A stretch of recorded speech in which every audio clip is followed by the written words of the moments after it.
Yeah, Katie, if you're okay to pick us live.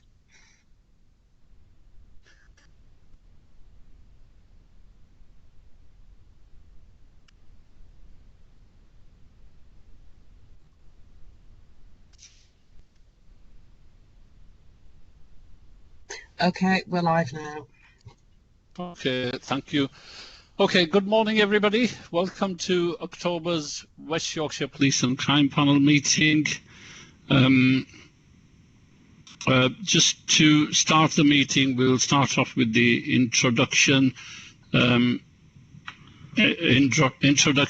then we'll go on to apologies. So I'm Councillor Mohammed Iqbal from Leeds. I'll be chairing today's meeting, and can I hand you over to Samantha Wilkinson, the Police and Crime Panel Support Officer, for introductions of rest of panel members.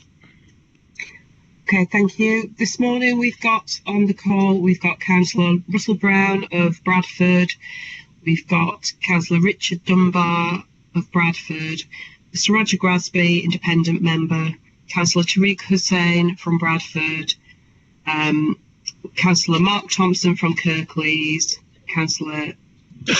Mrs Jo Sykes, independent, Councillor Stuart Heppenstall of Wakefield, Councillor Jackie Williams of Wakefield, Councillor Cahill Burke of Kirklees, Councillor Peter Green of Leeds, Councillor Masood Ahmed of Kirklees, and Councillor Matthew Robinson of Leeds. We've also got Sharon Fraser, legal support, and myself, Louis Mansell, supporting, and Katie Hurst from comms.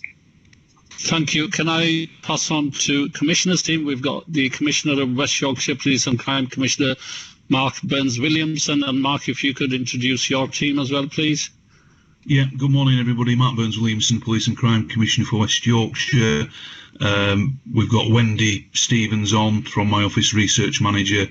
And of course, we have John Robbins, the Chief Constable of West Yorkshire Police as well. Okay, thank you. Apologies, we've got Councillor Mohammed Naeem from Calderdale. He's having problems with connection, so he's given his apologies, and I believe Sophie Whittaker's not on. Any other apologies, Sam? We've got apologies from Councillor Amanda Carter, who is being substituted by Matthew Robinson. Okay, thank you. Okay, well, here we are again, another virtual meeting. Difficult times ahead. The coronavirus is not going away, and especially throughout the country, there's second spike as predicted. I know a lot of families who have been affected, so very difficult time.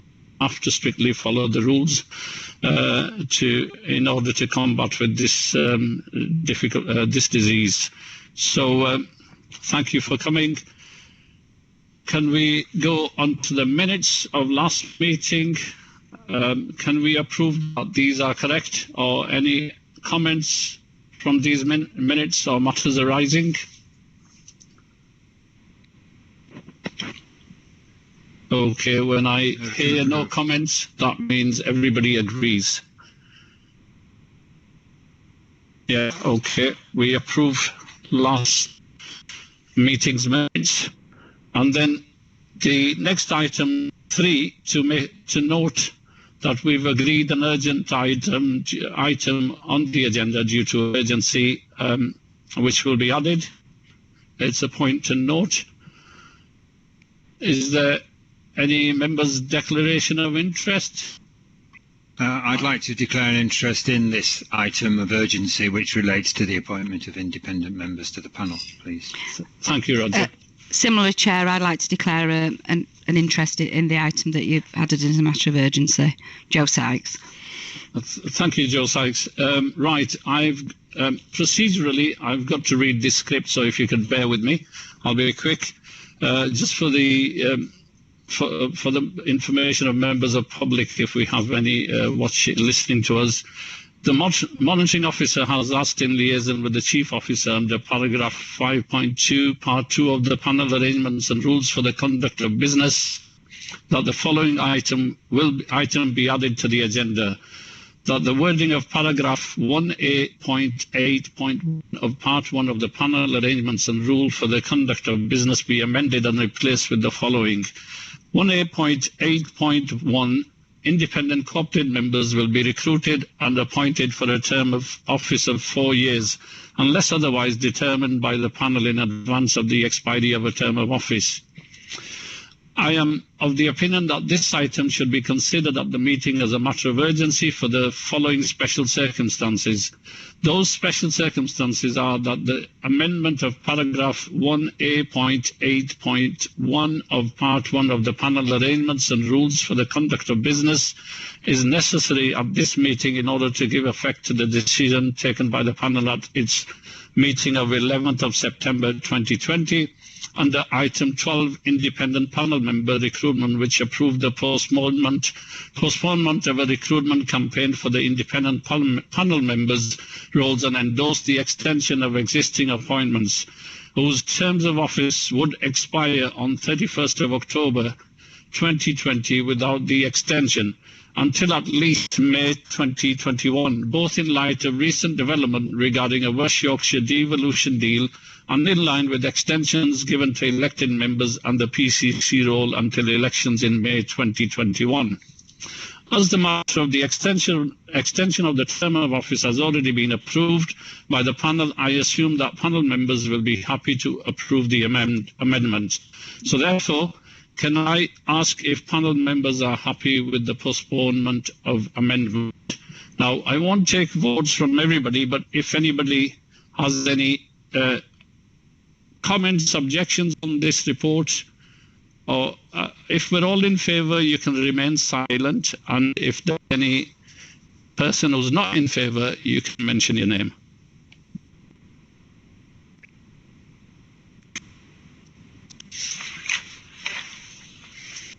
So I think we're all agreed. Well, there was silence, so all agreed. So Joe Sykes and Roger can take part in the meeting now. Right, that will take us on to item 4 now, the annual report, which I'm sure you will have all read. And can I ask the Commissioner if he wants to say anything before we get some questions and comments on the report? Okay, thank you, Chair. Can everybody hear okay to start with? Yes, thank you. Yeah. Okay, yeah, so the report is fairly self-explanatory in that obviously it is an annual report and it covers the financial year 2019 to 20 and demonstrates the activity undertaken by myself, the Office of the Police and Crime Commissioner, with West Yorkshire Police, lots of partners, and clearly contributing to the outcomes within the police, the current police and crime plan. So it's a draft report published, and it will be published in a style and version with the finishing touches in due course. In the meantime, this is here for an opportunity for the police and crime panel and other partners as well to comment on the content.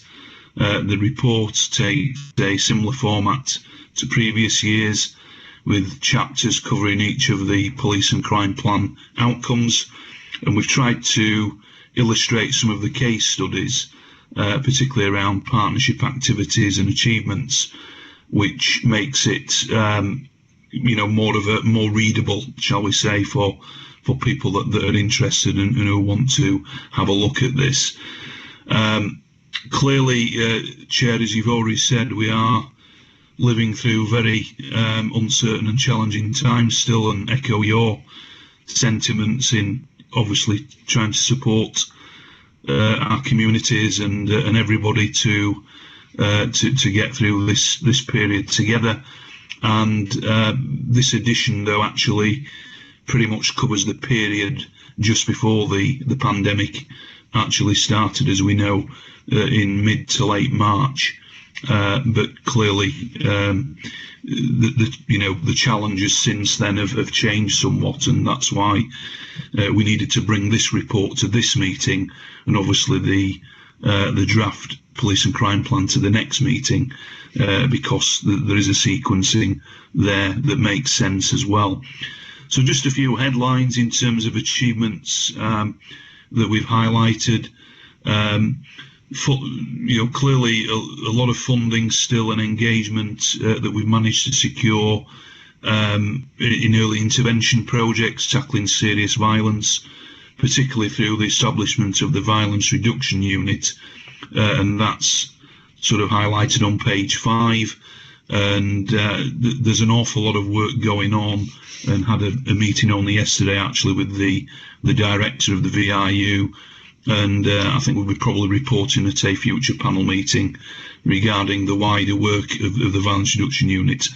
But that's a really important asset that we have, and I'm working hard to try and secure funding in the comprehensive spending review to sustain that, because I think we all know that intervention and prevention is something that needs to happen over a sustained period of time, and you can't make a real impact with that overnight. So that's set out there. We also launched our first victims and witness strategy entitled Supporting People Harmed by Crime, and that was a really good event, and Dame Vera Baird attended, and I know you were there as well, Chair, with other members of the panel for that. Also working with the NHS and the police and other partners to open the Sexual Assault Referral Centre, the SARC, which is something I was really determined to see happen ever since being elected back in 2012, and I did manage to pay a visit 2 or 3 weeks ago, and whilst we haven't been able to do a sort of an opening ceremony because of all the issues around social distancing, I'm really pleased to see that those services are now up and running, and hopefully in due course colleagues will get the chance to visit when we're in more normal times, because I can only see that facility going from strength to strength in terms of supporting very vulnerable victims of crime. And we've got court live links in there as well, and I recently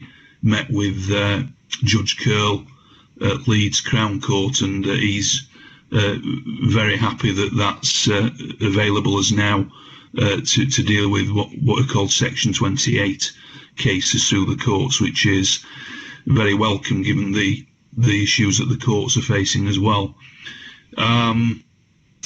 We've continued to commission many services, page 13, including the Domestic Abuse Perpetrators Programme, so we've highlighted that. We've granted also a further 636,000 through our Safer Communities Fund, and many of you will be aware that's the proceeds of crime monies that I committed to putting back into our communities, and I think the overall total is over 3 million now. But again, that's testament to the great work of West Yorkshire Police and prosecutors in securing the proceeds of crime. But it's a hugely popular fund. It's always well oversubscribed, and the current grant round is open as we speak until the 16th of October. But that's, for me, one of the highlights of doing this role, getting to meet and help many community groups throughout West Yorkshire, and through that funding alone, the 636,000, over 100 projects have been supported, and obviously during the current circumstances, people are crying out for sources of funding, so at least we're able to manage to keep that going. And then on page 20, I think it is, again, pledging support to our commission services is really important. So victim support, domestic abuse organisations, the ISVA services that we now fund, all crucially important at the moment, and I continue to engage with them directly and talk to them, because they're obviously facing a very challenging situation in the way that they're having to carry out their services as well. So we've tried to simplify the report overall, focusing on key achievements which will be of interest to the public and partner agencies. And clearly in other cases we've directed readers of this through web links which can be found on our website. So, you know, it is a mix and match there. So I'll end there, Chair, and back to you. Thanks. Okay, thank you, Commissioner. Yeah, we welcome this report, a detailed report about the activities you have been, the work you have been doing during the year. So I will open up to questions. We've got some questions and comments, and the first one is from Roger Grasby, the independent panel member. Roger. Thank you, Chair. Can you hear me all right, Mark? Yes, I can, Roger. Thank you. Yeah. Good morning. Yes, can I echo what the Chair said? I mean, I've read all 8 of your reports, and this is, to me, by far the best. One of the main features I noticed is that it clearly has, if you like, a single author, because I've criticised 1 or 2 past editions which suggested that they'd been written by several different people without any real editorial oversight, whereas that's clearly not the case with this one. It's an easy read, it's informative, comprehensive, and you should be complimented on its contents, and of course on the range of things that you and your team have been engaged in, which, you know, is not to be underestimated. So the comments I've got 3 areas. I hope you'll take them in the spirit they're intended, that they're not really criticisms, they're views on which I think the report could be enhanced. The first one is about balance. Now, we're all well aware, forgive me, it's going to take a couple of minutes to get this across. We're aware of your responsibilities as a Police and Crime Commissioner, and you often tell us that focusing entirely on the police is not part of your remit, and the panel fully understands that.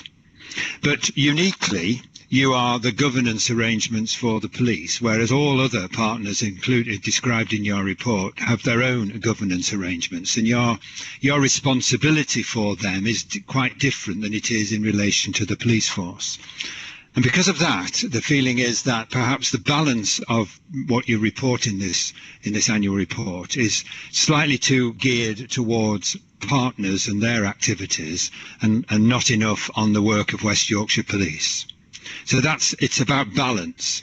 Now, there's about 3 pages on VRU and knife crime, which clearly a larger input into what the police do, and of course there's references to the police throughout the document, but the feeling is that the emphasis on partners and their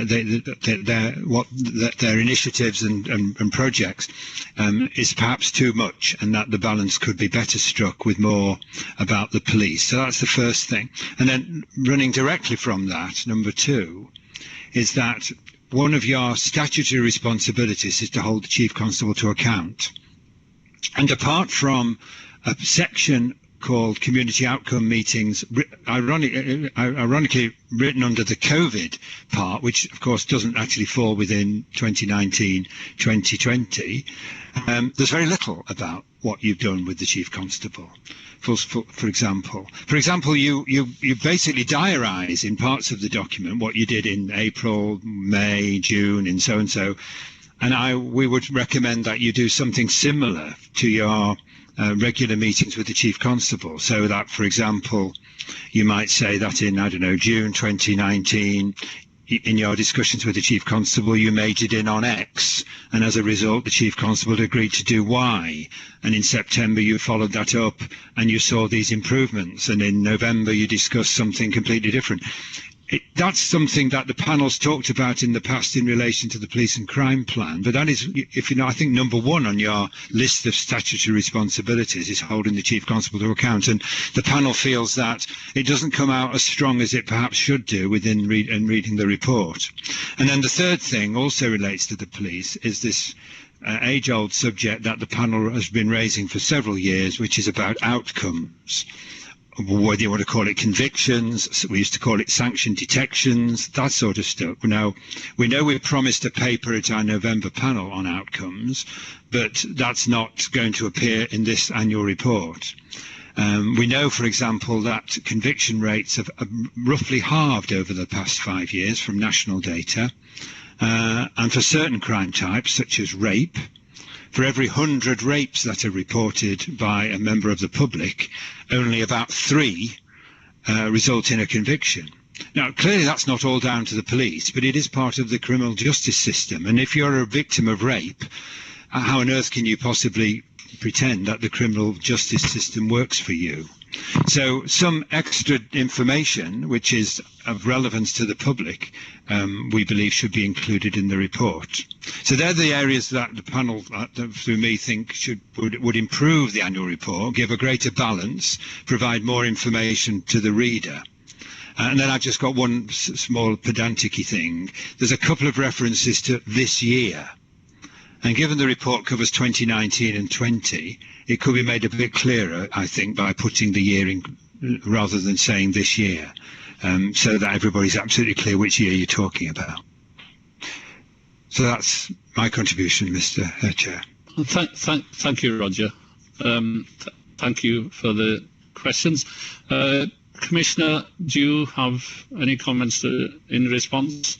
Yeah. Okay. No, well, thanks, Roger. I do take it in the spirit that they've been asked, and thank you for the opening remarks regarding the overall sort of presentation of the report. So, yes, it's always a balancing act in terms of the resources we have within the office as well regarding putting the report together. But you know, colleagues in the office will welcome that feedback in terms of the input into the report. On the first point you make around the balance around policing and governance, yeah, I'll have a look at that, Roger. I mean, clearly this is the period before COVID, and obviously we've got the Chief Constable on the line, and I'm sure he will say he feels very held to account, and we were on daily speaking terms pretty much throughout the height of the COVID period. But yeah, I'll have a look at that. But I guess it also reflects the sort of evolving and changing role of the PCC role, and the much wider issues that we are now involved in, and clearly the partnerships that we've established now over a number of years. So I guess that's why, you know, we've worked really hard on that. But I'll look at that. The holding to account. I mean, clearly we've had all the normal accountability structure meetings in place for the period of this report. So if we need to you know, put a bit more emphasis onto that, we've got all the minutes and all the recordings of those meetings, and again I'll just go away and have a look at that. And then outcomes, yes, I know these points have been made before in previous years. Again, I think I did say, and to be fair, we will clearly provide links to all the delivery quarterly outcome meetings, and you know, there's lots of information there. Yes, I accept on the outcomes, particularly in the criminal justice arena, that you know, the outcomes, not just in West Yorkshire but across the country, have fallen in terms of conviction rates across a whole range of areas. But I you know, as you've said, that those things are not just down to policing, and unfortunately we've seen court closures, lack of investment, in my view, in the criminal justice system generally, and I think these things are now being really exposed as well during this COVID period, and indeed was on another call yesterday with other PCCs, with the Home Office and the Ministry of Justice, regarding our perception that the urgency around addressing the backlogs and cases that are building up are just not being treated as urgently as they should be, quite frankly, from a government level, which then impacts on what we can do at a local level. What I would say is that I think we've got very good relationships with the courts and with the judiciary, probation and prisons for that matter. So I don't think it's an issue in terms of our local structures, but in my view, there's radical change needed at a government level that will impact on some of those outcome rates. But again, I'll have a look at that. And yes, I take the point around language on references to which year, and if we can make that a bit clearer, we will. Thanks. Thank you, Commissioner, for taking the suggestions on board. At one point, Roger politely didn't want to mention he spotted it. There's one minor spelling error. That's only a joke. Just one typo. That's not too. One typo. Is that right, Roger? Yes, I think I did spot one, but I don't know. There may be one or two, but there's not very many. So there you are. Nothing can pass without being spotted, Commissioner. So thank you. We welcome the report and the details, and also appreciate your willingness to enhance the support, the requests further, the suggestions suggested by Roger and the panel. Councillor Gruen, did you want to comment, or is it covered? I think my comments have been covered. Thank you, Chair. Yeah. Okay. Thank you. I didn't want to miss you. Okay. Councillor Matthew Robinson, who is here in replacement of Councillor Amanda Carter. Matthew, did you want to ask a question? Please, if that's okay, Chair. Yeah. I welcome the report and thank you for allowing me to have a look at it. It really does shine a light on some of the good work that many of the organisations are doing. The question I have is around when an annual report like this is published, often there's a section on the challenges or areas for improvement, and that isn't visible in this report. So if you look at the crime statistics, issues like stalking and harassment were up in the period, drugs offences, and there's no mention of that, and I wonder if that would be something that's worthwhile, like the Commissioner said, of interest to the public. Okay, thank you. Commissioner? Yeah, thanks, Councillor Robinson.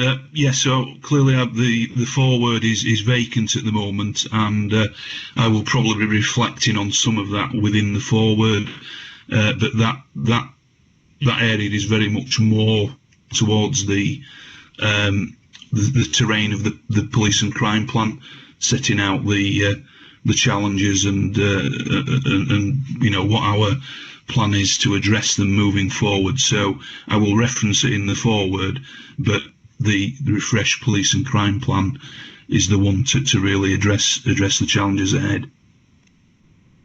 Thank you. Are we okay with that, Councillor Robinson? Yes, I look forward to reading it in the plan. I think some reference to it, if you were a victim of these crimes, knowing that you might see the statistics have gone up, you would want to know what the Commissioner intends to do, and perhaps if there's an electronic copy of the document, links to be shared to those refresh plans would be really useful. Yeah, no, absolutely. We will look to put as many links into relevant documents as we can. Yeah. Thank you. Councillor Mark Thompson, you wanted to ask a question on the report. Hi, Mark. Do you want to unmute if you're not muted? You are muted. No, I'm here. Okay, fire away. Well, one of the questions that I was wanting to cover was where it mentions about the 21 indicators as far as governance is concerned, and over 50% of those indicators were the same or worse than what they were the year before. I know the report isn't the ideal vehicle to put in what you're going to do about that, but I was really interested in knowing what you are going to do about that, when that will be documented and delivered. So which page are you referring to there, Mark? It's on your report, and it mentions about you working toward 21 performance indicators. So it's the police and crime plan performance monitoring. You're evaluated through 21 performance indicators 4 times per year.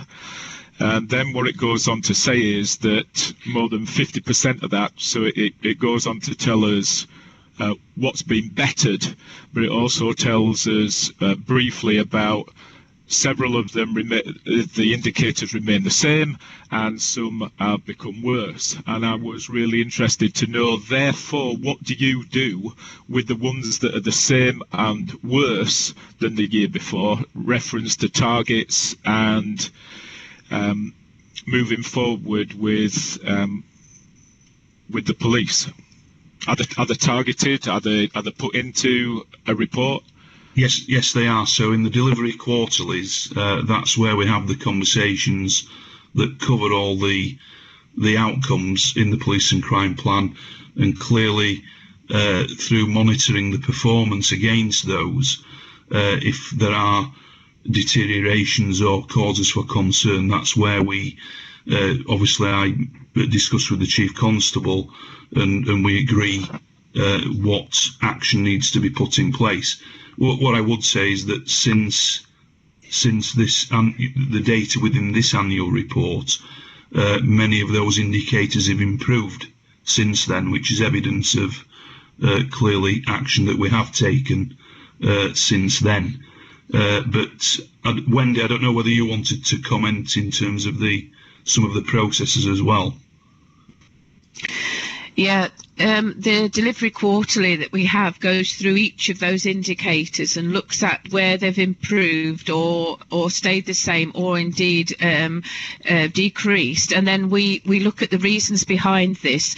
And we found with some of them that the reasons are not because performance has decreased, but actually that the indicator isn't looking at what we want. So in the last meeting, we brought the new indicators from the delivery quarterly, and we spent quite a bit of time looking at each of those, the previous indicators, and whether they were actually showing what we wanted them to show. So hopefully, as Mark has said, in the new police and crime plan, the new indicators will be in there, and they should then show, and in each delivery quarterly afterwards, we'll look at then how they can be best used and hold the police to account there where it's necessary. So that would be my best way to look at it going forward as well. Yeah, thanks, Wendy. Thank you. Are we okay with that, Mark Thompson, Councillor Thompson? Okay, not really, no. A little bit confused with the answer there. I suppose what I'm asking is, if you've got if you've got an indicator that hasn't increased, I mean, you can't really use over the last 6 months as part of the indicators because there's been less crime. There's been less crime because most people are in lockdown. So what I'm interested in is if there is an indicator that has remained the same or it's decreased, are you setting specific targets to combat that, to make sure that these indicators are bettered in the following quarter? And if so, how are those delivered, and what are the consequences for not delivering them? Yes, I mean, as we just tried to describe within the conversation at the delivery quarterlies, we go into some detail, and you'll have seen that obviously the delivery quarterly reports do go into a lot of detail, and we have those conversations to understand some of the reasons why certain indicators are not being met. Actually where they are being met, and the good work that's being done to improve them as well. So it's not just about where we've got deteriorations, and clearly have that conversation with the Chief Constable so that they can report back to the next delivery quarterly. And obviously, you know, I asked some very searching questions of the Chief Constable and his team if things are not going in the way that we want them to. And then obviously, if we need to look at diverting resources to a particular area of work, then we will do that if required. Plus also I cover these in the community outcomes meetings, which is the public facing one where we record the conversations and ask very similar questions from a public accountability point of view, so that the chief and his team can answer some of those questions. So John, I don't know whether you wanted to comment at this point as well.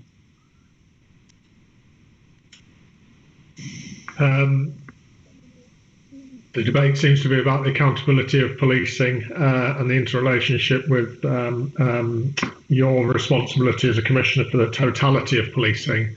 I suppose it's not for me to comment, really. It's a very kind invite, Commissioner, but I suppose it's not for me to comment, I don't think, at this stage. No, it was just more around the process of the delivery quarterlies and the conversation that we have around Yeah, no, I can very clearly verify as an interested party that the accountability process and the performance management, oversight, scrutiny and detail is very much there. I sense the friction by some of the questions being around target setting and numerical targets. And as we've explained many times before, national policing and the Home Office and Police and Crime Commissioners have moved away from that linear binary approach after much academic research. But in terms of the process of weekly meetings, quarterly performance, community outcomes meetings, the police and crime plan being very clear in what it expects from policing and our response and reporting back to it, it is all there, and I can vouch for the fact that the scrutiny is intrusive. Thank you. Okay, thank you. Okay, is that okay, Councillor Thompson? Any other comments from any? Yeah. I just wondered if the Commissioner had a view on the fact that if we've moved away from those linear targeting, it might be one of the reasons why the detection rate is so low and has steadily declined over the last few years.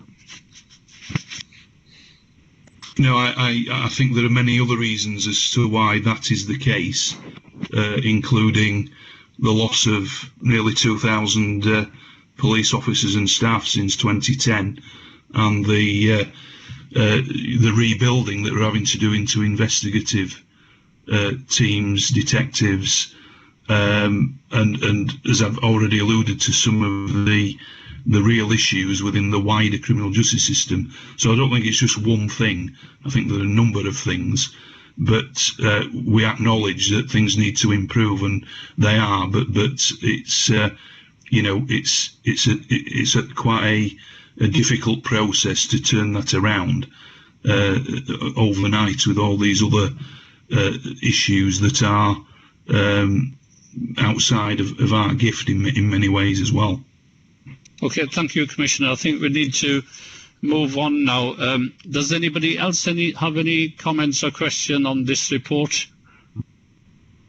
Okay, thank you. Well, can I once again thank you, Commissioner, for the detailed report and the efforts and work you've done in terms of reducing violent crime, knife crime, and taking the lead role and bringing West Yorkshire Police on the forefront and chairing the APPC as well.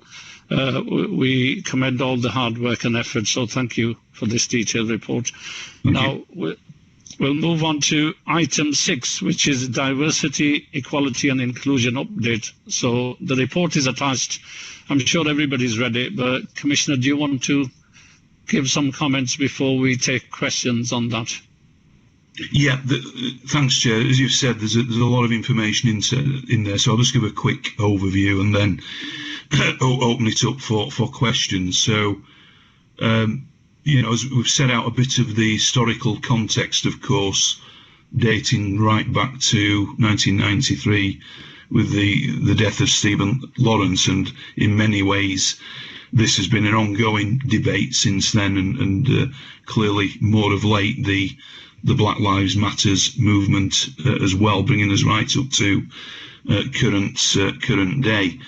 So again, just wanted to remind the panel of previous reports and conversations that we've had during the summer. So on the 23rd of June, I had a community outcomes meeting with the Chief Constable.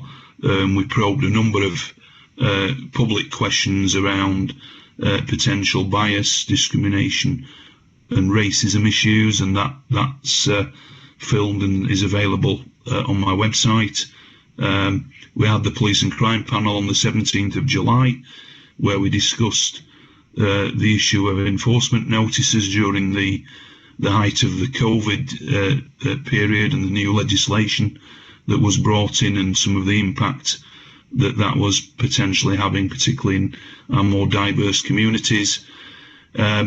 We've got ongoing scrutiny with regard to stop and search, and in the reports, obviously there are figures there regarding comparisons, not just at a local level but nationally, because I think it's always important to make sure we are looking across the piece on this. And at 4.4 within the paper, it goes on to look at some of the more recent figures and brings us up to date with that. So the statistics that we've got in West Yorkshire, in my view, do bear out the fact that we are facing very similar issues to other areas within the country, and we know that disproportionality has been around for a long time, but it isn't just confined to West Yorkshire. And obviously part of the issue here as well is understanding the context and some of the complexities that go with some of these issues, particularly towards black residents and members of BAME communities, and really just trying to understand some of the patterns of that activity. So I think what it does show is that our response to these things needs to be nuanced to ensure that we are understanding as far as we can some of the problems that are faced by the police within our communities. The next section 5, looks at the current work taking place both in my office and at West Yorkshire Police. And I know I touched on the Safer Communities Fund, Chair, in the last update on the annual report, but I think that funding at a really local level is very important for many of the local groups within diverse communities that are, carrying out some really valuable work in very difficult circumstances. And when we've looked at some of the data we've collected, we decided to target the current grant round into things like hate crime, and also how we can support repeat and vulnerable victims with projects in some of those areas. So those themes weren't just plucked out of the air. They are due to a lot of this data and understanding the feedback we are getting. So within my office, again, we have weekly meetings to discuss some of these issues. We've got upcoming events that we will take part in and respond to community concerns wherever we can. And again, I reported at a previous meeting that we put together a community conversation survey that took place in June of this year. We had over 1,000 replies. Yes, we would have liked more, but I still think it's a useful snapshot, particularly from some members of our BAME communities, and that we're looking, well, I'll be relaunching another survey in light of the feedback from the first survey, but also clearly we've now moved on in terms of the overall environment and situation that we're now faced with, and there's other restrictions that have been brought in very recently. So it's important we understand what our communities are feeling and what they say to us. So this is an ongoing dialogue. At sections 5.8 and 5.9, importantly, we've continued good dialogue with our youth advisory group, because if you think about some of the issues that students are facing at the moment and young people generally, it's very important that we keep them engaged and they understand some of the wider issues that we're working with. And the third sector advisory group as well, very important group that we consult with on a regular basis. Section 511 looks at the work of the Violence Reduction Unit, and again there's been a national online conference around that, and there are ongoing workshops that we are taking part in to make sure that we are absolutely putting the right interventions in place as far as we can. There's also a very significant piece of work underway, and that's set out in paragraph 5.12, which looks at the data sets required to better understand some of the issues. So we're working through a variety of statistics to understand the current position, looking at the areas such as data accuracy as well, and the impact that that can have, and also a piece of work to understand the changing demographics in areas, and more detailed work's being undertaken there with our local authorities and community safety partners in particular in pulling that information together. But again, the census, the next census is due to take place next year, and I think we all know that there'll be some big changes that come out of that in terms of the makeup of many of our communities in West Yorkshire. So that's an important one just to bear in mind as well. Paragraph 5.15 highlights the wider scope of this work, understanding national and strategic documents and research up to the present day. And then 5.17 shows the main themes that have come out of much of this work, and now looking at that as part of a proportionality strategic plan. And then the next two sections in the plan, we discussed some of that at the last panel meeting, Chair, and I know the Deputy Chief Constable set some of that out with regards to strategic aims as well. And Section 8 articulates that this is an ongoing process with West Yorkshire Police, some of the changes that have already been implemented as a result of the learning. And then finally, you'll see that I'm putting together the plan as well, how we take that forward also into the Refresh Police and Crime Plan to make sure we're doing everything we can to understand this data and make sure we're working very closely with our communities and partners. Thanks, Chair. Thank you, Commissioner, for the detailed report. And can I open up for questions now? We've got a few people who want to ask questions, and we'll start off with Councillor Richard Dunbar. Hi, Richard. Are you here?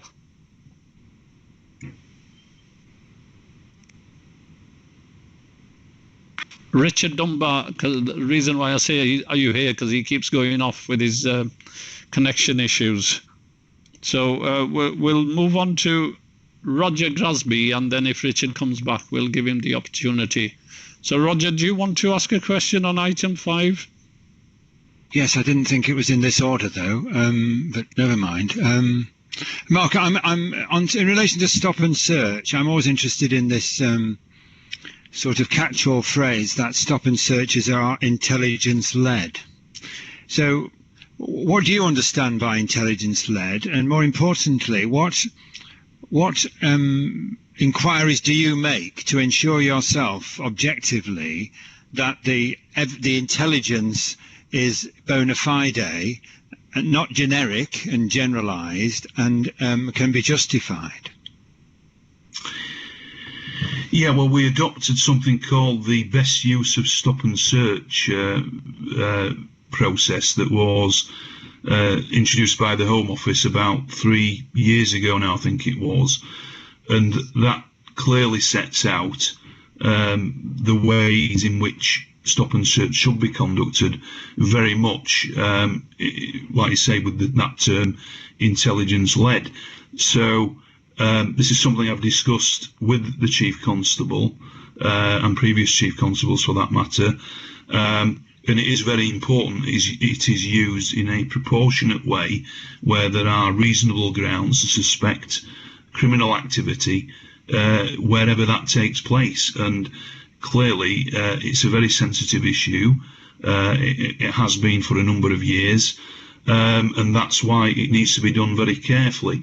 But the Operation Gemlock, which is I think is referenced within here as well, is some additional funding that was received more than 12 months ago now, particularly to target issues of knife crime and violent crime. And there's no doubt that some of that activity has impacted on the figures around stop and search. So again, I've had regular updates to ensure that that intelligence and the way in which this has been done is being properly carried out. And from the conversations that I've seen, it is, because I don't think we've had any complaints at all, as I understand it, around the stop and searches that have taken place, which is obviously one of the potential indicators if we were getting things wrong. If I could follow that up, I mean, sure. Whether or not you consider complaints being an objective measure is an interesting point. You know, one hears on the people interviewed, usually young black men who claim to have been stopped and searched, not necessarily in West Yorkshire, definitely say, 15, 20, 30, 40, 50 times. And the idea of them complaining, they just take it unfortunately, as a matter of course. They're walking down the streets, they're going to be stopped. So I'm not convinced that a measurement of complaints is necessarily the right answer. What you may recall, Mark, about 10 years ago, there was an audit done of the forms signed off by supervisors in respect of all stop and searches in West Yorkshire. And off memory, 42% of them were found not to have the sufficient justification, at least recorded on the form. And that was done by an independent audit. What I'm interested in is, are there any independent audits? For you to be told that they're all in order is all very well, but personally, if I were you, I'd want triangulation. That is in fact the correct assessment. And where do you get that from? No, absolutely, Roger. Sorry, and just to make clear, the complaints one I said was one indicator. I accept that clearly for many reasons people might not want to follow that process. But I think the point I was making is that if given the numbers of stop and searches that are carried out, particularly under Operation Gemlock, that if we were getting things badly wrong, I suspect there would be some formal complaints coming through. But yeah, there are clearly we've got body-worn camera footage now that is regularly reviewed. There are local scrutiny panels at the districts that dip sample and look at some of these instances from members of the community. There's a recent group been established in Leeds, for example, from the black community, working very closely with the police, where some of these issues are being looked at and discussed. So there are a range of different avenues that we feed in or get feedback from in terms of looking at how stop and search is carried out. Okay. Thank you. So we've got Councillor Tariq Hussain who wants to ask a question. Tariq. Good morning, Mark. Thanks, Chair. Just taking you back, and you've partially answered the question that I was going to ask about the tickets issued to the Asian population, which seems to be nearly 32%, which is quite a disproportionate amount. Have you had a chance to have a look at it? I know you're thinking about looking at it, but have you got to the reasons for this high proportion of issuing of tickets to the Asian community? The other element for me, Mark, is because you partially answered this question in your earlier comments, but for a number of years, the stop and searches and all these things have been happening. And I was involved in a scrutiny panel in Calderdale some 20 odd years ago, or 20 years ago. And and it still continues. My question would then be, is when are we going to get to an action plan where we carry out these stop and searches, but they're not as disproportionate? It's been 20 years and 30 years, and for years it's still continuing to be the same. The number of stop and searches and or any other issues relating to police matters are disproportionate. So there's got to be a time where we've got to have a timescale of when these are going to level out at some point. And that's my question to you now. Thank you. Yeah, no, it's a really good question, Tariq, and you know, I don't think any of us can honestly sit here and say, you know, the disproportionality will ever be sort of fully addressed in you know, in a short period of time, because the context of it is really important, and the issue you make regarding the period during the COVID, the height of the COVID in particular, is that, you know, West Yorkshire Police attended incidents where reports came through, and it's whilst taking a sort of overall view across the whole of West Yorkshire, it's understanding the context of local wards and local areas where the police have carried out some of that activity. And overall, actually, the numbers of tickets that were issued or have been issued are relatively low compared to other police force areas where West Yorkshire has a far bigger population.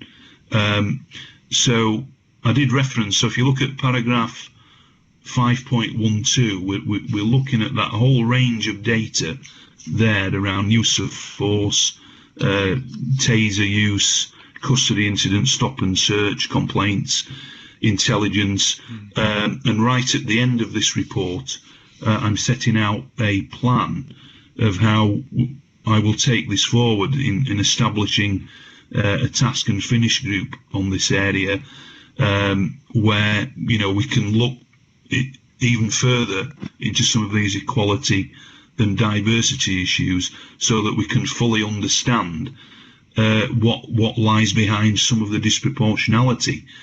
And again, this is something I've discussed at length with the Chief Constable, and that's why that work is underway. John, I know clearly you made comments at previous meetings, but do you want to just add something in terms of the work that's underway? Yeah, certainly in terms of the fixed penalty notices during the first lockdown. Again, as we've discussed before, there was huge disproportionality in terms of gender. And there was huge disproportionality in terms of age, and there was disproportionality in terms of race. And just remind us all that disproportionality does not equal discrimination.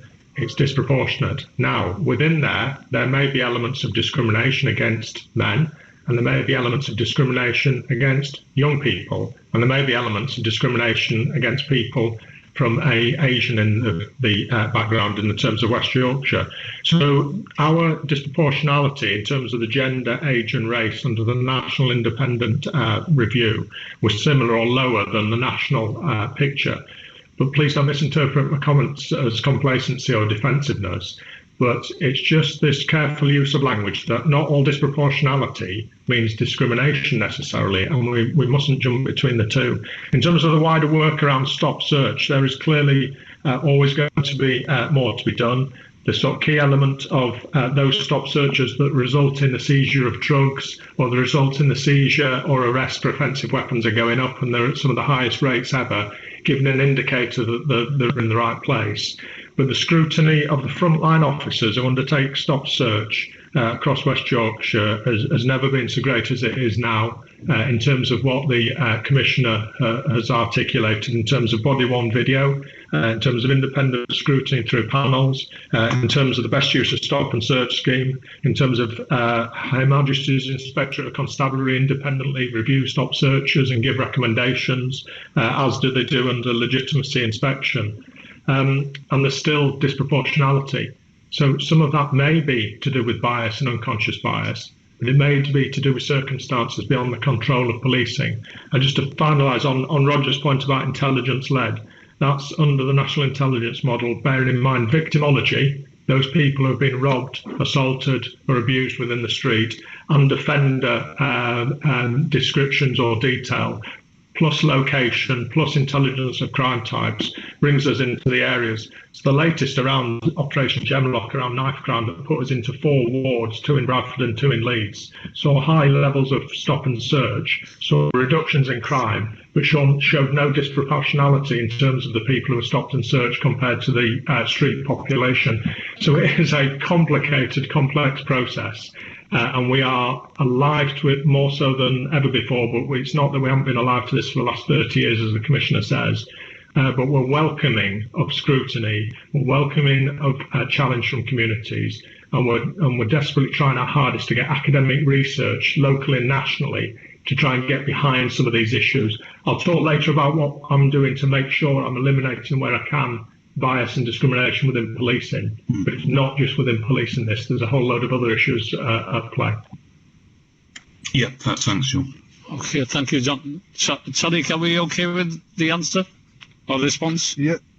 Yes, thank you. That's great. Thank you. Okay, and now we've got Councillor Richard Dunbar who wants to question or comment on this item. Thank you, Chair. Appreciate it. Good morning, Matt. Good morning, John. Morning. Thanks for your detailed answers on the annual report and this so far. Appreciated. My question is in relation to stop and search, but particularly in relation to mobile fingerprint scanners, which I understand have been in operation since February 2018. There are about 250 of these devices within West Yorkshire, but the real concern from speaking to people of sort of black, brown and trans people within West Yorkshire who've got links with is that because these fingerprint scanners are linked to the Home Office immigration database, there are real concerns about how these are being used, particularly when you look at the Home Office's disgusting and structural racist Windrush sort of scandal, and how are these mobile fingerprint scanners being used? Are the people worried about, are they going to be detained, are they going to be deported wrongfully, etc.? Now, and I don't think we can take those comments too lightly, because that's a very real concern of many people within our region. And I think from what I understand from the Police and Criminal Evidence Act of 1984, these fingerprint scanners can be used when an officer suspects that a crime has been committed but might not necessarily have the evidence, and can also be used without the consent of the individual. Now, why might this be an issue to people who are black, brown or trans, for example? And that might be an issue because is it going to stop them in the future further reporting issues and concerns they individually might have, because they don't believe these mobile fingerprint scanners are actually doing what they're meant to do, and actually the real reason behind using them is something in a similar vein and a part of the Windrush scandal, if you like. And they also, the last point to make on this is, and I don't put this at the door of West Yorkshire Police, but at the door of government, is that when these were implemented, where was the real meaningful consultation with communities across the country on this? Because from what I understand, that didn't exist. And I know that because I've spoke to loads of LGBTQ plus groups in West Yorkshire, and I've also spoke to the Racial Justice Network of West Yorkshire, who are also very concerned about the use of these scanners. So has any lobbying taken place to government, Mark, around the use of these controversial scanners? Yeah, no, thanks, Richard. I'm clearly aware of this issue because I actually met on a few occasions with the Racial Justice Network as well, and we to be fair, we have taken on board quite a few of their issues around the recording and the way data is collected. Albeit, whilst I absolutely fully understand the perception of some of the people that you've just mentioned, Richard, there are some myths, I think, around how and what these can be used for. And in fact, these fingerprints, when they're taken on these mobile devices, are not retained on any databases, just to check against an already established database. But it's a little while since I've had an update on this, John. I don't know if you've got anything further to add to that. Yeah, and you've hit the nail on the head. Something, in my opinion, has gone wrong nationally in terms of the presentation of what these devices are, and locally. So let me try and be as clear as I can, because we have got more work to do to explain it as to what's going on here. Nobody across West Yorkshire is being stopped in the street and being asked to have their fingerprint randomly stuck into these devices. Nobody is being stopped and searched and asked to put their fingerprint in these devices. These devices are used, and we'll bring the figures back, very rarely and very infrequently, and I'm talking tens if not hundreds to my last count. They are there to prevent the arrest of somebody.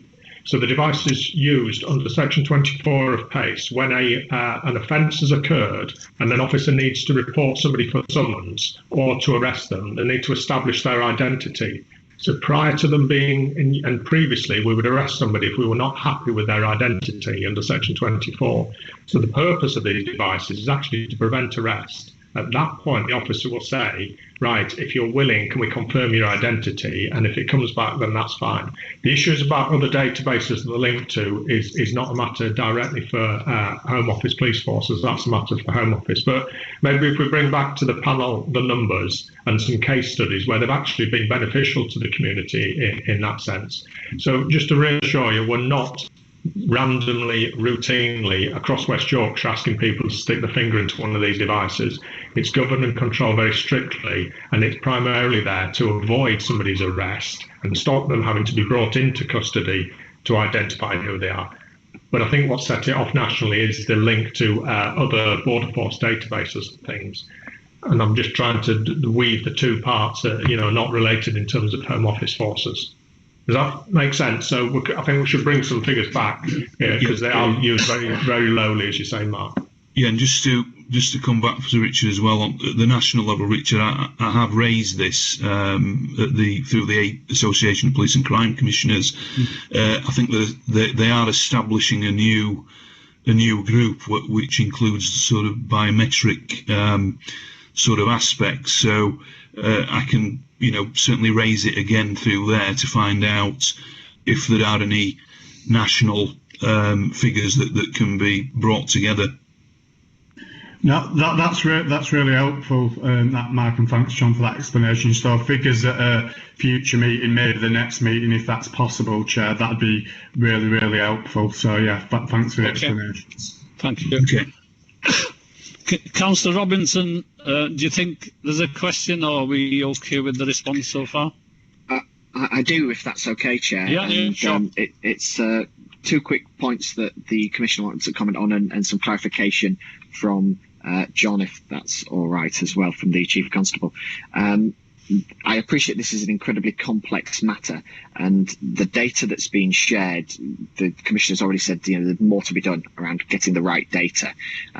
And this report potentially raises more questions than it answers around context. So, where are the notices being issued, or where are stop and search happening, when the age brackets and the gender of those involved? Are we finding that the police are particularly keen in Huddersfield, but not keen in Leeds when it comes to notices? Are there more stop and searches in Wakefield than there are in Bradford?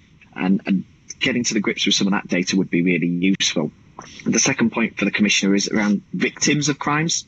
It's all well and good talking about criminals themselves, but what is the spread of diversity and equality and inclusion for the victims of crimes? Is it disproportionate in certain communities as well?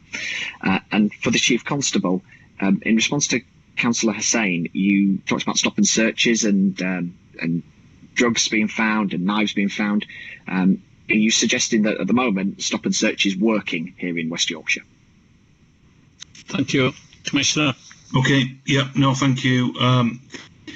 as I've tried to allude, that there's more work to do in understanding the wider context, and what we've tried to do here is set out all the key areas of work and activity that have already taken place and are underway, and yes, with an acknowledgement that we do need to drill down further into districts, and I think John referenced some wards where there's been more activity in his previous comments, so that's understood, and we're still working on that. But you know, having that context is really important, and I need to stress that, because we all know things are often taken out of context, and when we're producing reports like this, we need to strike that balance and get it right, quite frankly, in terms of the interpretation of that. So that's where we're at with it at the moment,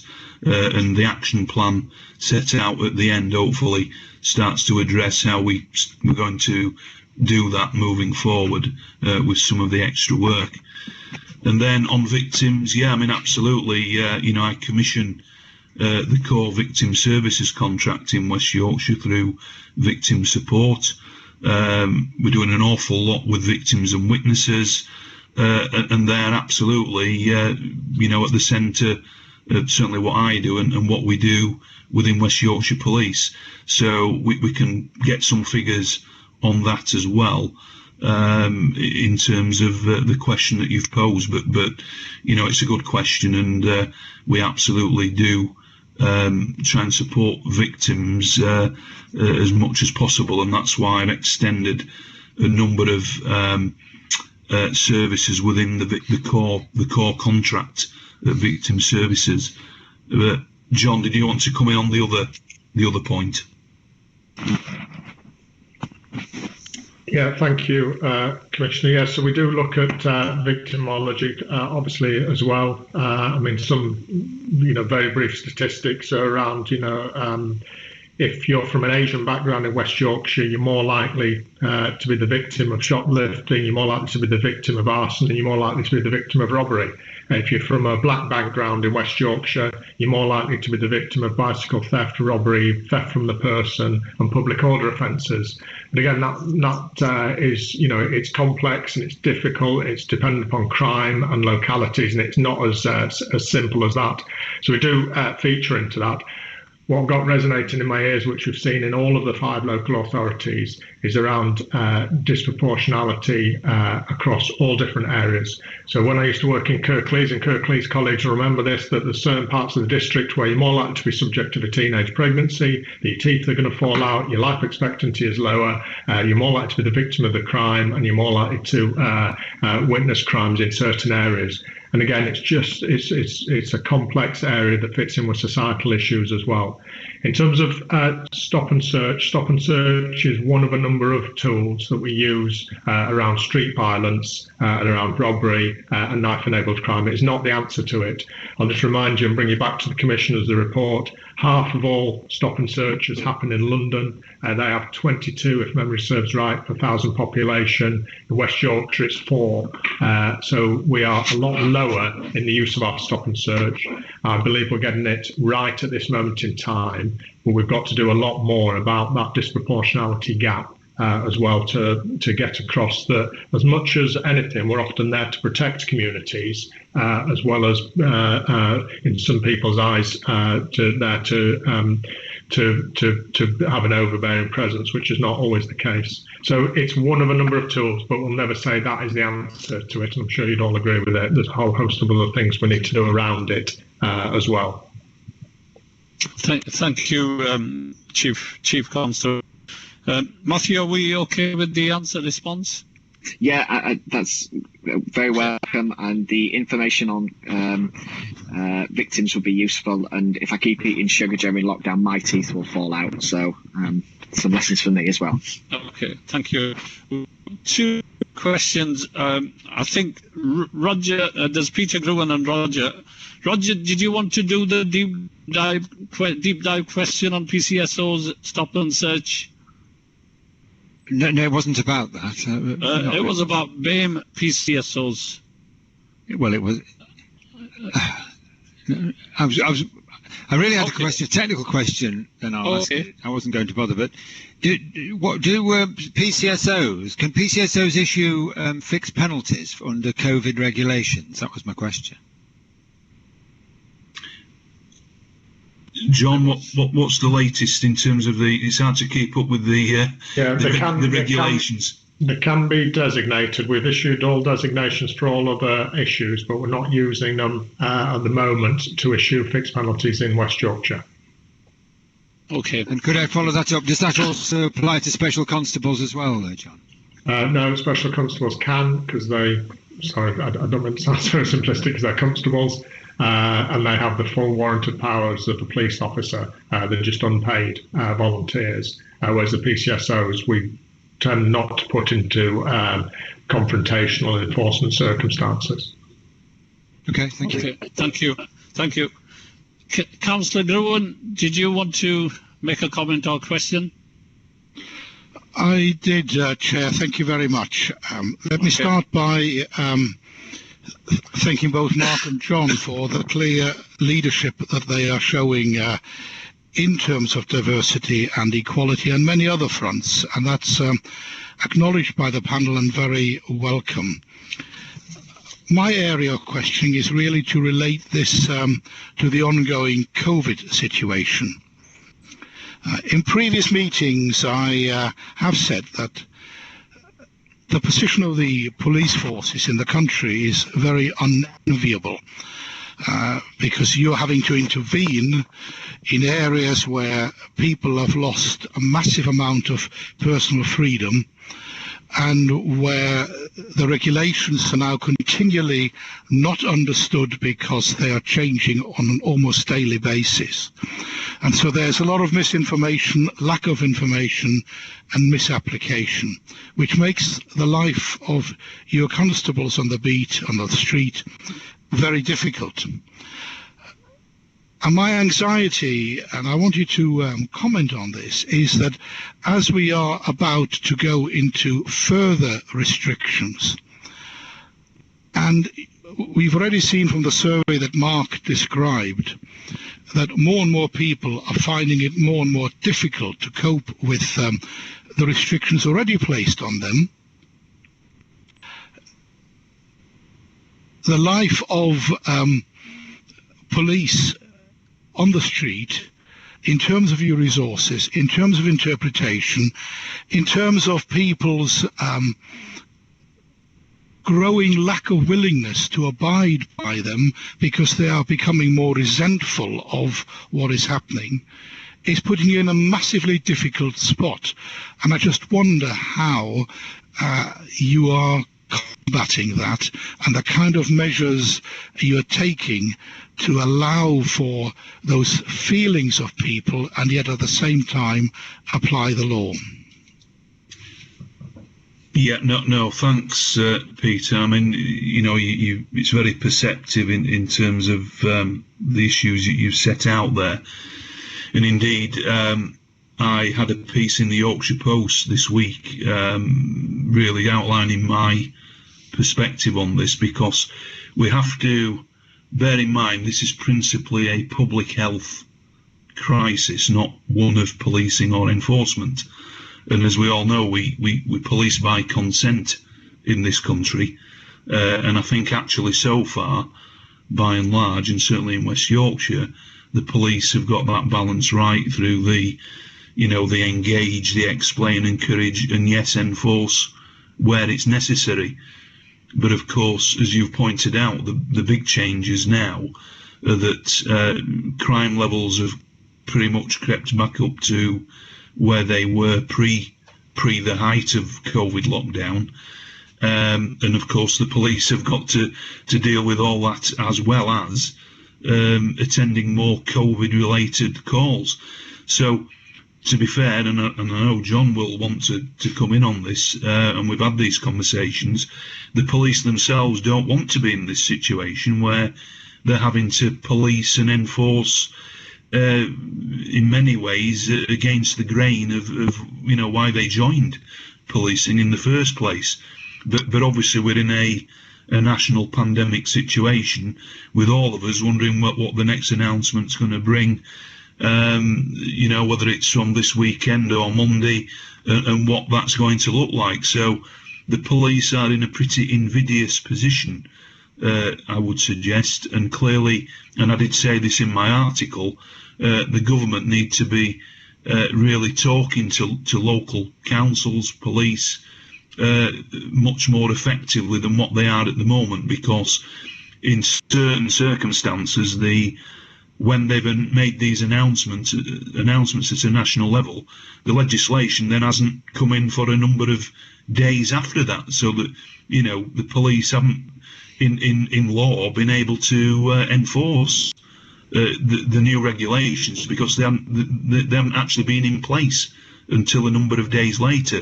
So it's a tricky one, and clearly the police, I think, are doing their best in very difficult circumstances. But as I've said, this is a public health crisis, and we have to work together to come through it. And that's what we will continue to do to the best of our ability. But I don't underestimate the challenges that the police have, and local authorities, to be fair, around how this all gets policed amidst a very confusing message that's coming out from government. But John, I mean, clearly we've discussed this pretty much on a daily basis in recent times. Yeah, no, and I'm very grateful for the Commissioner's proportionate and balanced response to everything, because it's been a very difficult time for policing, as we've said. I mean, I won't repeat what's been said. I'm very proud of the way frontline officers and staff have responded at some of the most difficult and personally dangerous times for them, because they've all got families and relatives who they're trying to keep safe as well. So as key frontline workers, they've really stepped up amazingly.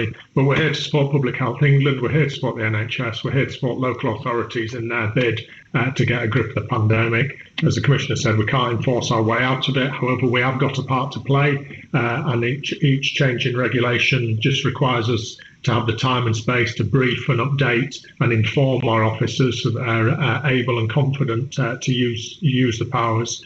But we're sticking with that engaging and explaining and encouraging, and we will enforce when there's persistent and deliberate and malicious breaches by people in society who are putting other people at risk or who are seeking to make money out of the pandemic. We won't enforce against people who maybe made mistakes and don't fully understand the regulations or the restrictions. So it is a challenge, and I welcome the support of both the Commissioner and the comments from the panel. Thank you. Thank you, Chief. Mark, were you going to say something? No. Okay, thank you. One last question from Councillor Richard Dunbar. I think it's probably appropriate on this item as a last question on hate crime. Councillor, did you want to ask something? Yeah, thank you, Chair. Yeah, in relation to this, obviously a lot of the focus of this has been around the COVID situation, but we've also got coming up obviously Brexit in the next few months. And the reason why I'm raising this in relation to hate crime is because in my role in Bradford as the LGBTQ plus champion, we know that in the 3 months following Brexit, that hate crime against the LGBTQ plus community nationally, and I think it might have been slightly lower, but similar figure in West Yorkshire, was a 140% rise in hate crime against that community and other communities, people with disabilities, people of colour, also saw hate crime incidents going up. Now that this is sort of round the corner, have plans sort of been made to sort of mitigate against some of this from West Yorkshire Police's point of view? And I must actually, from the LGBTQ plus perspective, sort of praise your staff network for the work they're doing in Bradford and actually across the region on this agenda. I just want to know if there had been any more plans, because I'm just massively concerned after speaking to people of what this might mean for hate crime stats within our region. Yeah, thanks, Richard.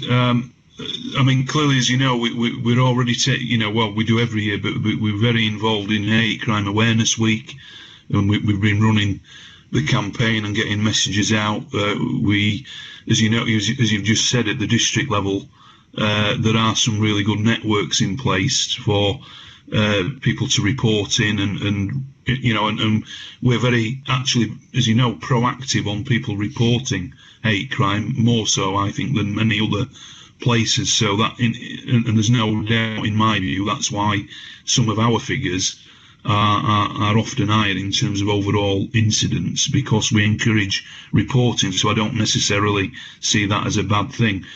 Yeah, I've already mentioned Brexit issues to John, to keep an eye on, not rerunning the debate around whether we come in or out of Europe, but clearly from a policing and security aspect, if we come out with with a no deal as well, there are some serious sort of wider implications there around arrangements that have been in place for many years around European arrest warrants, for example, and all the protocols that have been built up over many years.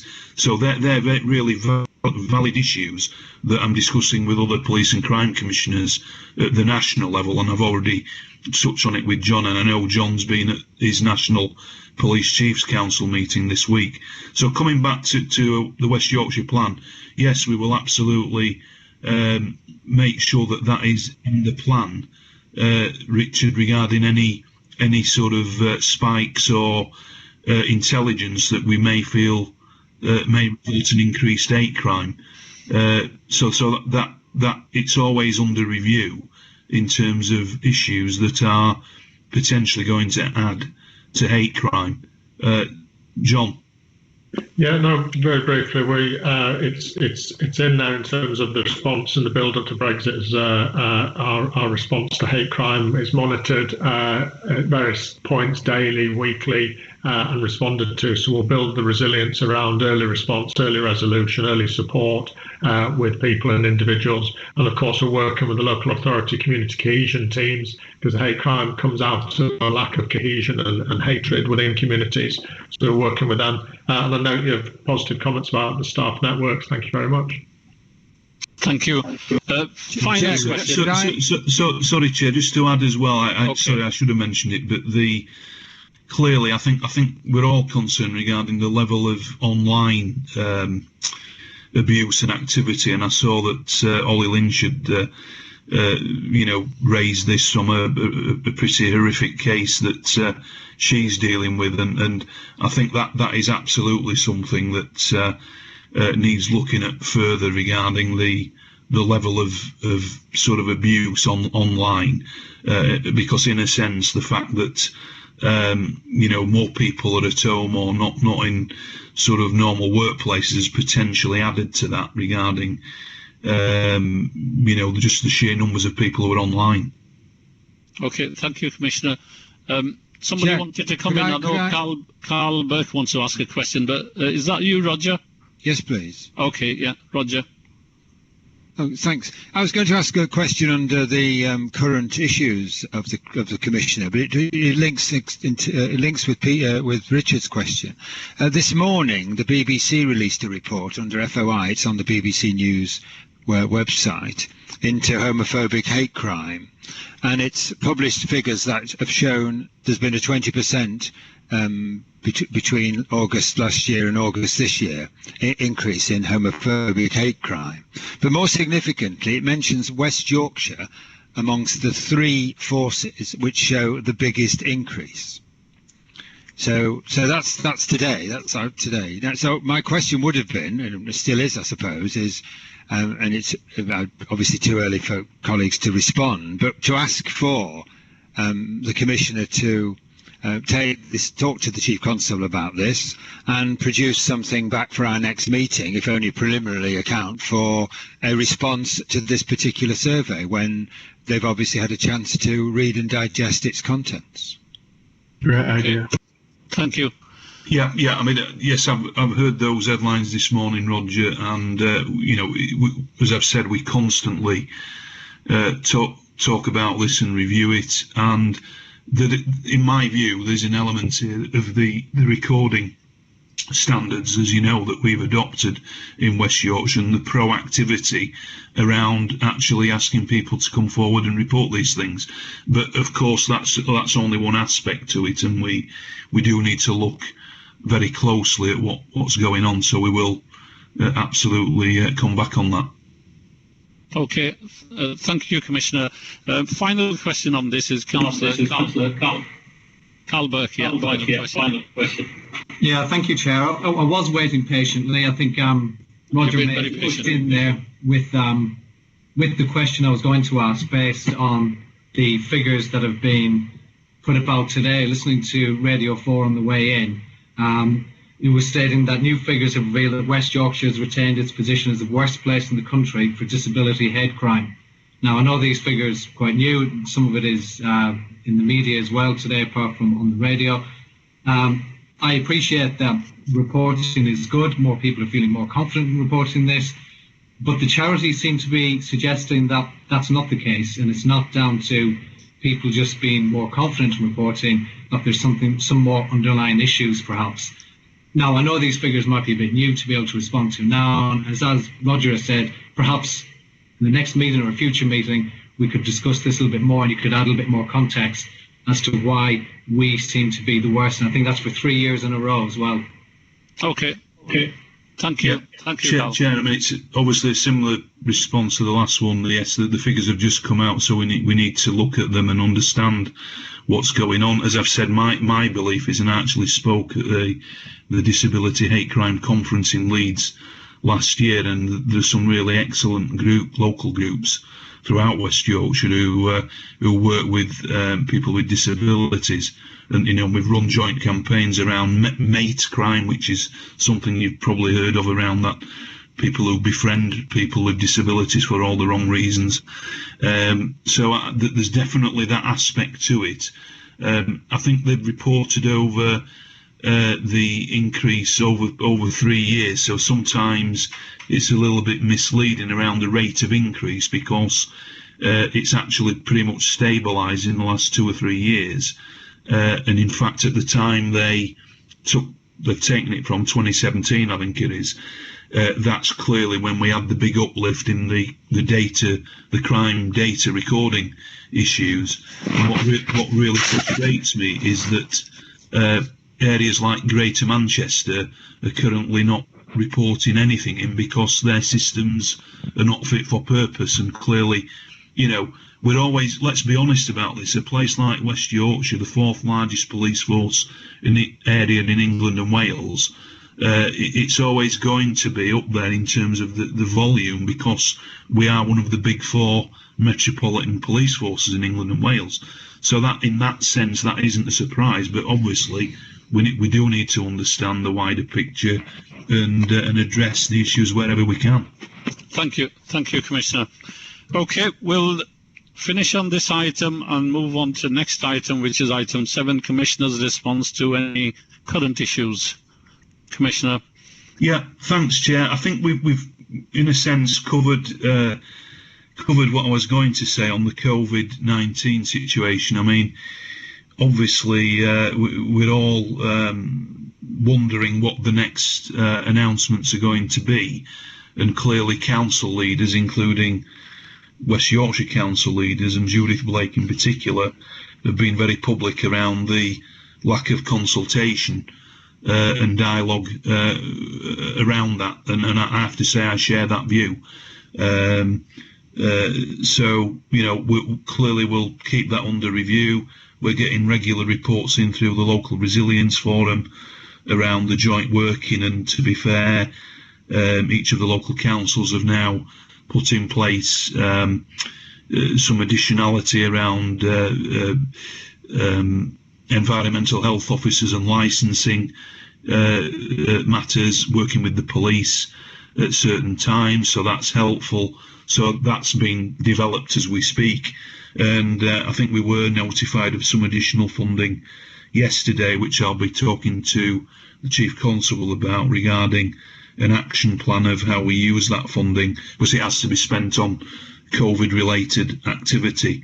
So that's that. And then just to say that as a result of clearly the restrictions that are already in place in most of West Yorkshire, and whatever's to come, today or over the weekend, I've asked West Yorkshire to go back to the weekly updating around those issues, which is called Operation Ginman, which is something I did report on, Chair, to previous panel meetings, and it's the overarching national operation is Operation Tala, which is the whole thing around COVID and the reporting in of that, and it's just to be mindful that we need to obviously get the balance right in terms of yes, accountability, but clearly in my role working with West Yorkshire Police to ensure that they can do what they need to do during this period without being overly bureaucratic from my officer's perspective. So I just say that because that is the reality. And then just on devolution, I know we've got a report coming to the next meeting, I think, but we're having regular meetings with the Combined Authority and the Home Office regarding the work that needs to be undertaken, and we've had a couple of useful briefings from the Combined Authority this week, because as you can imagine, on top of everything else that we're doing that we've discussed this morning, overseeing a transition into a new governance model is a lot of extra work, as you can imagine. So they're the things I wanted to flag, really, Chair. Thanks. Thank you, Commissioner.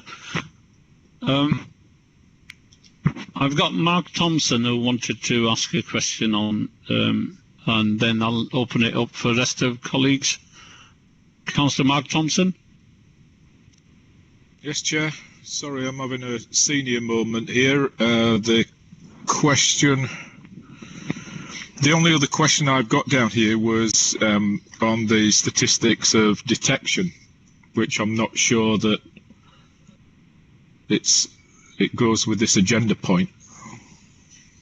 Yeah, we were wondering where to. Okay. I was going to use my question under any other business, but if you want and think it relates to now, then I'm quite happy to do that. Shall we leave it under any other business, Commissioner, or do you want to? Well, what's in? I mean, aren't we bringing a further report around outcomes and investigations to a future meeting? So, yes, okay? It was more or less covered on an earlier question. So that's fine then. Okay, I'm quite happy to let the rest of it go. That's fine. Okay, all right. Thank you. Thank you, Mark. Okay, can I open the platform for any other comments or questions from Commissioner's verbal update?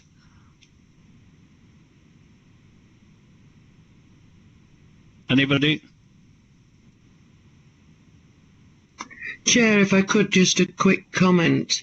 I was at a couple of our local PACT meetings last night, and they said that we were asking if there'd been a great increase in the number of reports through to police regarding the breaking of COVID regulations. Now, Wakefield is still on the lower realm of these, but they said that they found that there seemed to be a lot of malicious type reporting from probably neighbour disputes and things like that. And I was just wondering if we've found that that is an increase across the whole of West Yorkshire and how it's affecting the time that the police are spending on these malicious, for want of a better way of describing the calls. Yeah. Thanks, Jack. It's a good question, and no doubt John will come in. But we had a meeting earlier this week just to look at the figures, and I think overall since lockdown really started, I think 999 calls and 101 calls are up 21% and 9% respectively, and clearly a lot of that is down to COVID-related calls that, as you've just highlighted, Jackie, tend to be neighbour-type calls or disputes for various reasons, and West Yorkshire Police are attending many of those under a sort of antisocial behaviour type banner. But John, you might have an up-to-date figure on that. Yeah, I mean, thankfully it's in the hundreds now a day rather than higher than that. There isn't a particular problem with malicious and vindictive ones. I suppose the issue I would say is one person's malicious is another person's reporting. So they're split between household breaches, i.e. there's more than 6 people, or there's more than 2 households in 4 of our areas, and business premises around compliance with COVID secure, or again 6 people, households meeting and things. So it's our challenge is not particularly the number of COVID calls at this moment in time. Our challenge is the COVID calls on top of the existing demand, if that makes sense. So it's the additionality of them that is the challenge, because as the Commissioner said, we're still dealing with homicide, organised criminality, roads, policing matters, and all of the other crime that's within society.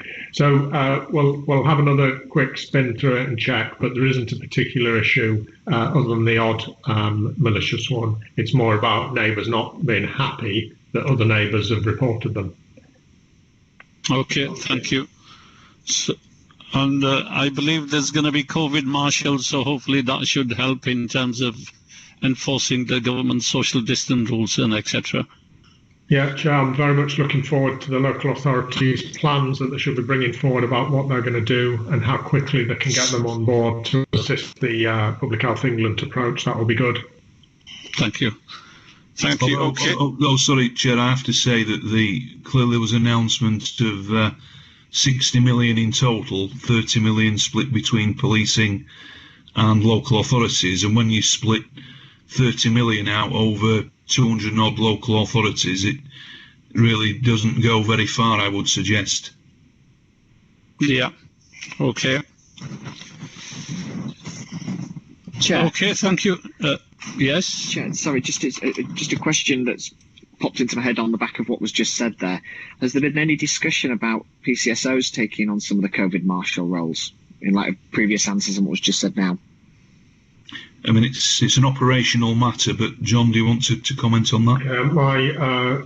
My belief is they shouldn't be fulfilling those roles. It's not what a PCSO should be doing, and they are rather busy doing what they're meant to be doing.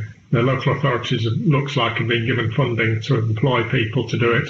And so we haven't had those discussions, but I would not be keen to see PCSOs deployed in that sort of capacity. Thank you. Okay, can we close that item now and move on to next item? I guess there's no other comments or questions from anybody. There was silence earlier on, so that suggests that we need to move on. So we will go on to item 8, published key decisions. There are no published key decisions to note. There have been very few published key decisions in the past couple of months. So can we, as a statutory duty, can we ensure that there are some more?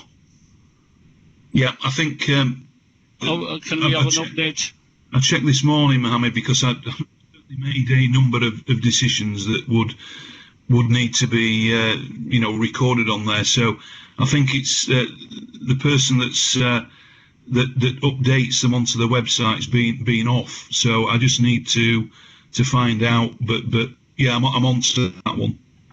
Okay, thank you. Yeah. And then item 9, agreed action logs. Any comments on agreed action logs? Not from me, unless Sam's got any comments. No, I've nothing to say on this item. It's been updated in conjunction with Kelly. There are 1 or 2 things to pick up and just put some time frames around, but it's pretty up to date. Okay, thank you. Thank you. And now we've got the forward agenda for information here. We've got the next meeting on 13th of November. And the one after that on the 11th of December. So we're okay, agreed on that.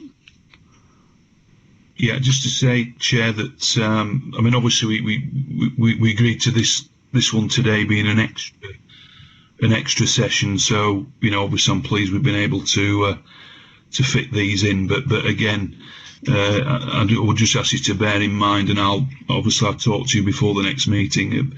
That all the work we're having to do around the devolution transition is significant. So I'll talk to you about that outside of the meeting. Okay, thank you, Commissioner. Okay, item 11, complaints received by the panel. We've got a report attached, and we're going to have a appeals panel set up after the meeting. Now we've got Joe Sykes as the chair, and we've got 2 other volunteers, Stuart Heptonstall, Councillor Jackie Williams. Anybody else interested in joining the complaints team?